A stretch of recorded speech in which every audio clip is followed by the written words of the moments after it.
My name's Grant Morrison. I'm 32, a forensic accountant in Austin, and I make a living following money cops can't see. Numbers don't lie. People do. That instinct keeps me paid and should have kept me out of trouble. It didn't.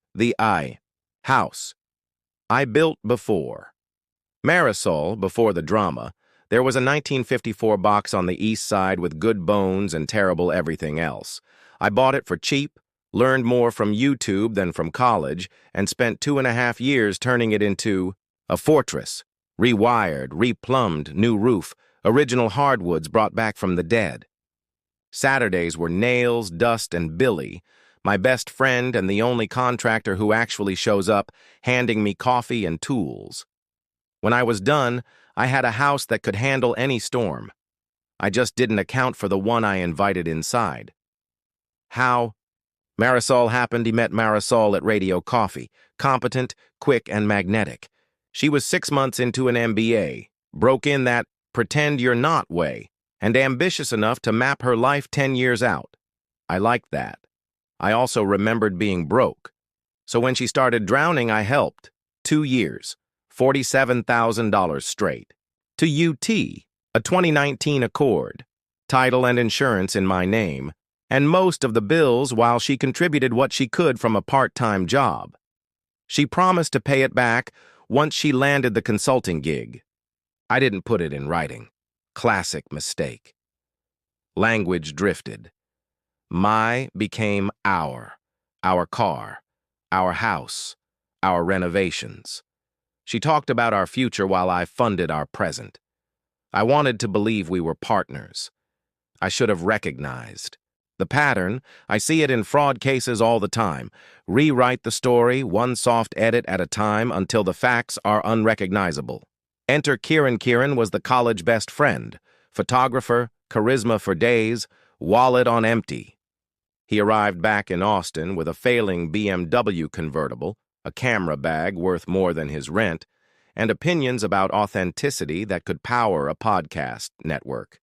He also arrived with emergencies. $800 for a transmission, $1,000 for rent, $1,500 for a lens that would pay for itself. Each time, Marisol asked. Each time our joint account, funded by me, covered it. Kieran loved lecturing. Corporate jobs were soul-crushing. Houses like mine were suburban. Success like mine was selling out. He said all. Of that while drinking my whiskey, eating my food, and using my Wi-Fi to upload unpaid client galleries. Marisol nodded along. That stung more than the speeches. The case and the party. Then came the Hartwell case, 6 months of work that proved a celebrated developer had siphoned $3.7 million through shell subcontractors. I built the paper trail, the state took notice, and the investors cheered. Patterson, one of them, handed me a bonus that made the sleep deprivation worth it. I hosted a celebration. Friends, steaks, good music. The house glowed. Marisol asked to invite MBA classmates and, obviously, Kieran. I said yes. It was my victory lap. What could go wrong? Kieran arrived, skipped knocking, went straight for the Macallan 18, then launched a monologue about passion versus profit. I let him talk. Sometimes you just hand people their own rope. He finally turned to me and said lightly, "We both know she could do better." The room froze. I didn't yell. I don't do drama. I do data. Facts over feelings. Calmly, I laid out the ledger. Tuition. $47,000 paid by me to UT. Car, $28,000 Accord, titled and insured by me. Housing and household costs. $3,800 month, mostly me. Her contribution when tips were good. Kieran bailouts, $800, $1,000, $1,500. Dates and notes. In total, roughly $97,000 in direct support over 2 years. Not counting sweat equity poured into our house. I explained it without heat, like a timeline in court. Friends listened. MBA classmates did mental math. Kieran went pale. I finished with, "When you talk about what she could do better, Consider what you've built lately besides excuses.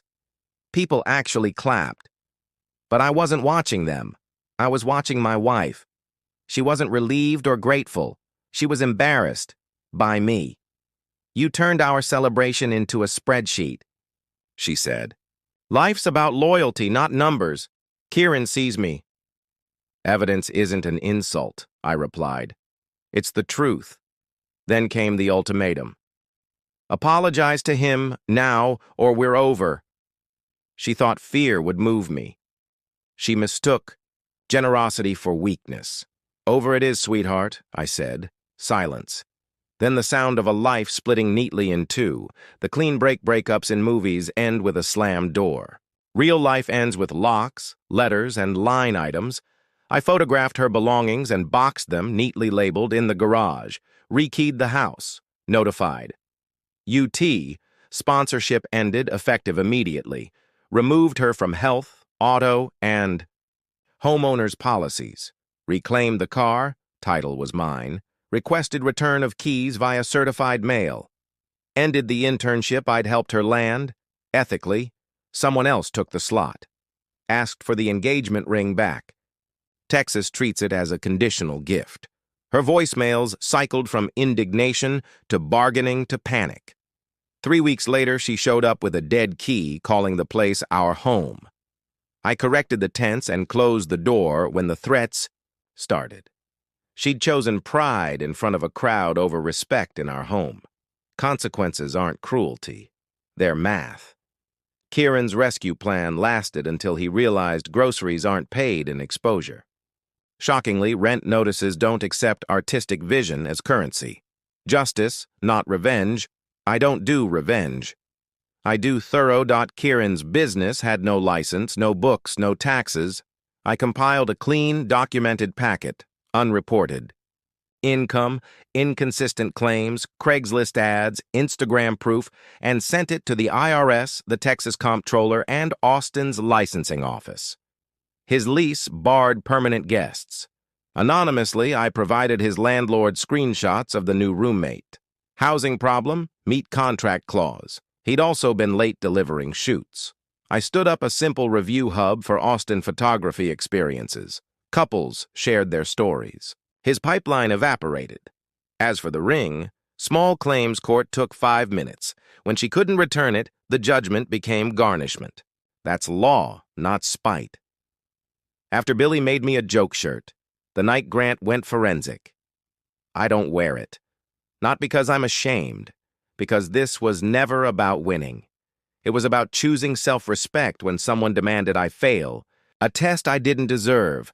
Now I wake in the house I built, drive the car I paid for, and spend time with people who respect effort more than they resent it. Kieran files taxes on time and shoots mall headshots.